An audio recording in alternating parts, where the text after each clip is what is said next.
Hello అందరికీ welcome to my channel. ఈరోజు వ్లాగ్లో బొమ్మిడిల పులుసు ఎలా చేసుకుందామో చూసేద్దాం రండి. ముందుగా కావాల్సిన పదార్థాలు ఏంటో చూద్దాము. 2 చిన్న సైజు ఉల్లిపాయలు, 2 మిర్చీలు, చిన్న నిమ్మకాయ సైజు అంత చింతపండు ముందుగానే కడిగి నానబెట్టుకోవాలి. 50 గ్రాముల బొమ్మిడిలు, 2 ఉల్లికాడలు, గుప్పెడంత కొత్తిమీర. ఇప్పుడు ప్రాసెస్లోకి వెళ్ళిపోదాం రండి. స్టవ్ ఆన్ చేసుకొని ఒక కడాయి పెట్టుకోవాలి. 2 టేబుల్ స్పూన్ ఆయిల్ వేసుకోవాలి.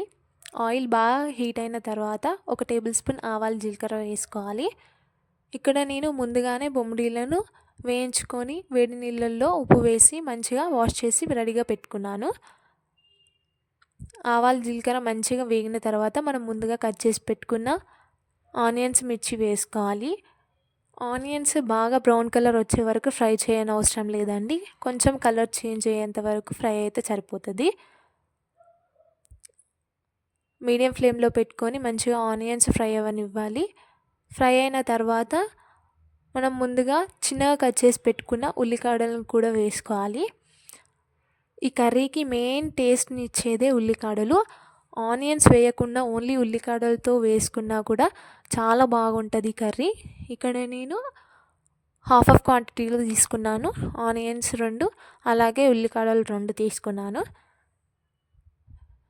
ఎప్పుడు కానీ ఫిష్లో అయినా బొమ్మిడిల్లులోకైనా ఉల్లికాడలు వేస్తేనే రుచి ఉంటుంది. అవి మంచిగా వేగిన తర్వాత 1 టేబుల్ స్పూన్ పసుపు వేసుకోవాలి. పసుపు కూడా మంచిగా అంతా కలిసేలాగా కలుపుకోవాలి. ఇప్పుడు 1 టేబుల్ స్పూన్ అల్లం వేసుకోవాలి. అల్లం కూడా మంచిగా ఆయిల్లో ఫ్రై అవ్వనివ్వాలి. ఇప్పుడు అల్లం వేసుకున్న తర్వాత మంటని లో ఫ్లేమ్లో పెట్టుకొని ఫ్రై చేసుకోవాలి. నేను చెప్పిన ప్రాసెస్లో చేస్తే చాలా బాగుంటుందండి కర్రీ బొమ్మిడిల పులుసు. వంటరాని వాళ్ళు కూడా చేస్తే చాలా బాగా చేస్తారు. చాలా మంచిగా కుదురుతుంది కర్రీ. ఇప్పుడు మనం ముందుగా వాష్ చేసి రెడీగా పెట్టుకున్న బొమ్మిడిలను వేసుకోవాలి. బొమ్మిడిలని ఎక్కువగా కలపకూడదండి, ఎందుకంటే అవి చాలా సెన్సిటివ్గా సాఫ్ట్గా ఉంటాయి కాబట్టి చినిగిపోతాయి.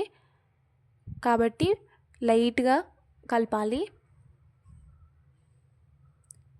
ఈ స్టేజ్లో బొమ్మిడిలని మంచిగా ఫ్రై అవ్వనివ్వాలి.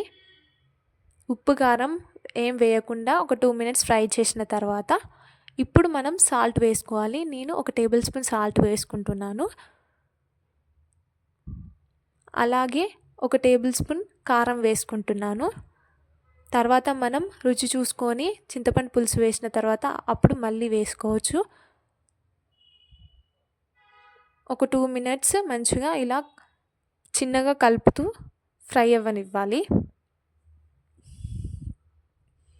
చూడండి ఎంత బాగుంటుందో. ఇలా మనం కర్రీలాగా కూడా వేసుకోవచ్చు. కొంచెం గ్రేవీగా కావాలి అనుకునే వాళ్ళు చింతపండు రసం వేసుకోవాలి. అందుకే చిన్న నిమ్మకాయ సైజ్ అంత చింతపండు అయితే సరిపోతుందండి. కావాల్సినంత వాటర్ కూడా వేసుకొని అంతా ఒకసారి కలపాలి. చాలా నిదానంగా కలపాలి, ఫాస్ట్గా కలపకూడదు, ఎందుకంటే అవి మళ్ళీ నుజ్జు నుజ్జు అయిపోతాయి. కాబట్టి ఒక 5 మినిట్స్ మూత పెట్టి మీడియం ఫ్లేమ్లో మసలనివ్వాలి.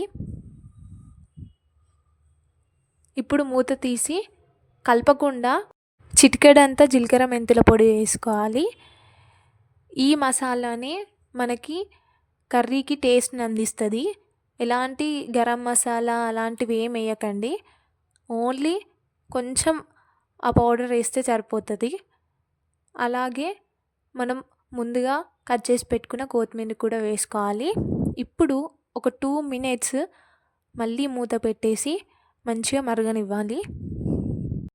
2 మినిట్స్ తర్వాత మళ్ళీ మూత తీసి స్లోగా ఒకసారి కలిపి చూడండి. మన టేస్టీ బొమ్మిడిల పులుసు రెడీ అయిపోతుందండి. అంతే అండి, మన సింపుల్ అండ్ టేస్టీ బొమ్మిడిల పులుసు చాలా బాగుంది, చాలా టేస్టీగా ఉంది. మీరు కూడా నేను చెప్పిన విధంగా ట్రై చేసి ఎలా వచ్చిందో నాకు కింద కామెంట్లో తెలపండి. అలాగే ఇలాంటి మరిన్ని వీడియోస్ కోసం ఇంకా మన ఛానల్ని సబ్స్క్రైబ్ చేసుకునే వాళ్ళు ఉంటే please subscribe the channel. Thank you అండి. మరొక వ్లాగ్తో అయితే మేము ముందుకు వస్తాను. Thank you for watching this video.